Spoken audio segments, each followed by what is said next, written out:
Hi అండి. గుత్తి వంకాయ కూర చేసుకోవాలంటే చిన్న చిన్ని వంకాయలే కావాలా ఏంటి? ఏమీ అక్కర్లేదండి. ఉల్లి, వెల్లుల్లి లేకుండా కూడా చక్కటి మసాలాతోటి మంచి కమ్మటి వంకాయ కూర అయితే ప్రిపేర్ చేద్దాము.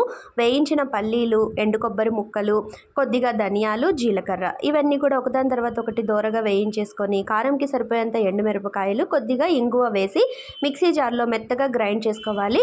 నీళ్ళకి బదులుగా ఒక 2 టమాటాలని వేసి గ్రైండ్ చేశానండి. ఆ పేస్ట్ని పక్కన పెట్టేసి వంకాయల్ని ముక్కలు కట్ చేసి మధ్యకి ఘాటు పెట్టుకొని ఆ గ్రైండ్ చేసిన టమాటా పల్లీల పేస్ట్ని ఇందులో స్టఫ్ చేసేసి నూనెలో తగినంత ఉప్పు వేసేసి మనం ఈ వంకాయలన్నీ ఒకదాని తర్వాత ఒకటిగా వేసుకొని మనం వేయించేసుకోవాలి. స్టవ్ని హైలోను సిమ్లోను అడ్జస్ట్ చేసుకుంటూ అట్లకాడ కానీ చిల్లులు గరిటెతో కానీ వేయించుకున్నామంటే కూర అనేది ముద్ద అయిపోకుండా ఉంటుందండి. వంకాయ ఉడికిన తర్వాత చివరిగా ఆ మిగిలిన కారంని కూడా ఇందులో వేసేసి 2 నిమిషాలు మగ్గిచ్చేసామంటే ఎంతో కమ్మటి వంకాయ గుత్తి కూర రెడీ.